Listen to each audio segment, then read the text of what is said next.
Bien, continuando entonces con el diseño de esta unión, con la verificación de esta unión, partíamos de la geometría de tornillos ya establecida en base al predimensionado que habíamos hecho solamente con el momento y el brazo de palanca entre los puntos medio del ala superior y medio del ala inferior. Con eso habíamos obtenido que unos tornillos de 4 metros de unidad geométrica 20 podrían ser en principio suficientes para esta unión, por lo menos para el momento. Vamos ahora a proceder a hacer una revisión de todos los modos de fallo y vamos a ver cómo organizar los cálculos para que estos modos de fallo nos vayan dando cada uno su limitación correspondiente, ¿no? Entonces voy a hacerlo esto en una hoja de cálculo para que sea más sencillo. Fijaos que la hoja más importante que voy a manejar es una hoja en la que voy a colocar las filas de tornillo, primera fila, segunda y tercera. Vamos a poner el brazo de palanca que viene directamente medido de nuestra geometría, es decir, si os fijáis, tengo aquí las medidas 69, 235, 55 milímetros, esas son las que voy a incorporar aquí como brazo de palanca, es decir, que los momentos que los tornillos van produciendo, cada fila de tornillos va produciendo, va a ser el esfuerzo de esa fila de tornillos, la tracción de esa fila de tornillos, multiplicada por el brazo de palanca. La primera fila me va a producir un valor, la segunda fila un valor y la tercera un valor. Entonces este valor está obtenido por el más pequeño de todos estos valores de aquí, multiplicado por el brazo de palanca, ¿vale? Bien, el más pequeño de momento está ceñido a lo que sería la tracción de tornillos. Todavía no hemos metido en ninguna otra condición. Permíteme que copie esto así. Vale, con lo cual vamos a ir incorporando todas las demás condiciones y nos van a limitar la tracción del tornillo. El valor más pequeño, limitado por cualquiera de estas condiciones, es el que va a aparecer aquí y por tanto es el que nos va a dar este momento. Actualmente, si no existiera ninguna otra limitación, es decir, si el modo de fallo fuesen los tornillos, el momento que resistiría esta unión sería 221,9 kilonewton metro. Esto recordad que estamos trabajando en kilonewton por milímetro, ¿vale? Entonces son 221,9 kilonewton metro. Ese sería el máximo momento posible. Vamos entonces a ver los modos de fallo. Estas son las nomenclaturas del eurocódigo para esos modos de fallo. Y el modo de fallo primero que vamos a mirar es el ala inferior y alma comprimidas, ¿vale? Entonces, ¿cuál es en esencia esa comprobación?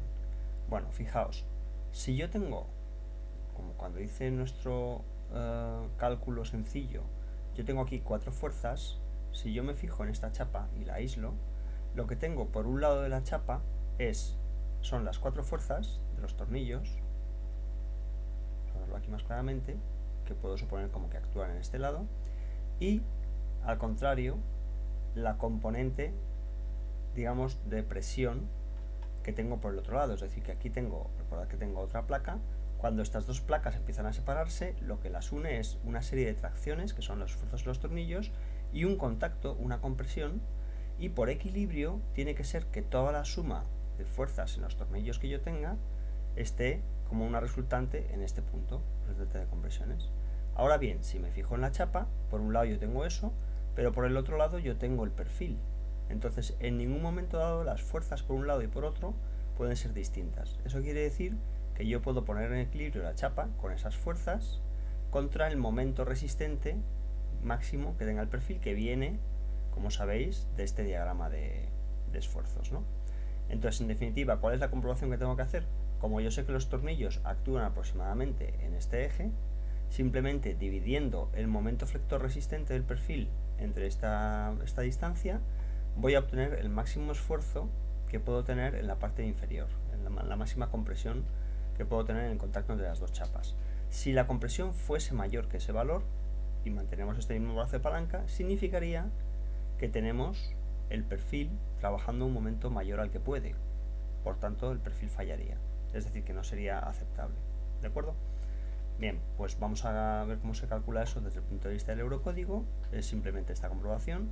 Ese valor de esfuerzo en la parte inferior, en el contacto de las chapas, no puede ser mayor, tiene que ser como máximo, el momento resistente del perfil partido por h menos tfb, es decir, el canto del perfil menos el grosor de ala. ¿De acuerdo? MCRD se puede reducir si hay esfuerzo cortante concomitante, ¿vale? Y también se puede calcular, en el caso de un ala o de un perfil con una cartela, se puede calcular de manera sencilla, simplemente obviando la cartela, la parte intermedia de la cartela, es decir, cogiendo una sección doble T con el canto total. Como no es nuestro caso, este momento es el momento plástico que conocemos. Vamos a calcularlo. Entonces he puesto aquí, he ido poniendo aquí algunos cálculos que vamos a ir viendo. Vamos a ver entonces este primer cálculo, que es el ala y alma de la viga de compresión. Aquí he ido volcando los datos que voy a ir necesitando. Y fijaos que simplemente lo que hago es coger el momento plástico resistente del perfil, casilla de 34, y dividirla entre E28 menos E30, es decir, H menos TF. ¿Vale? Eso me da un esfuerzo axil de 568,9. Bien, pues entonces ahora, en la primera fila, vamos a hacer un link a este valor. ¿De acuerdo? Bien, observad que no me limita el tornillo de la primera fila, porque como puedo llegar a este valor con la suma de todos los tornillos, pues el primer tornillo no está limitado. ¿Qué pasa en el segundo tornillo? Pues cuando yo compruebe la fila 2, como ya he gastado esto de este total, lo que me queda, ¿qué será? Pues lo que tenía al principio menos este valor de aquí.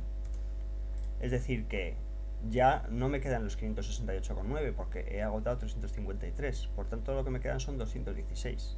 Y ahora ese valor sí que es limitativo, es menor, el tornillo segundo no puede llegar a agotarse. ¿Por qué? Pues es evidente, la suma de estos dos valores, que es la fila de tornillo 1 más la fila de tornillo 2, es superior a la resistencia del perfil con este concepto que acabamos de explicar. ¿De acuerdo?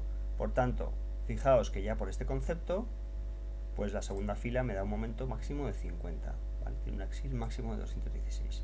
Y en la tercera fila, pues me pasará lo mismo. Sería esto menos lo que gaste.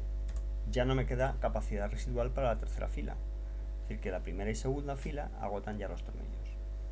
¿De acuerdo? Es decir, que si tenemos en cuenta esto que acabamos de ver, pues el máximo momento que la unión podría resistir sería 170,6. Entonces veis cómo este componente es más limitativo que el propio esfuerzo o la propia tracción de los tornillos.